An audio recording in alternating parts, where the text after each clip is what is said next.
कॉलेजचा आहे म्हणलं लगी कळणार.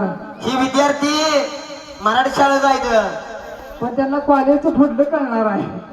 दोन्ही तशी हो होय होती कॉलेज बंद तुझा प्रवीण छंद होती कॉलेज बंद तुझा प्रवीण छंद हातावरी गोंदान गिरवायचं अगं राणी एकाच घरात नांदायचं राहिलंय बाशी बांधायचं एकाच घरात नांदायचं राहिलंय बाशी बांधायचं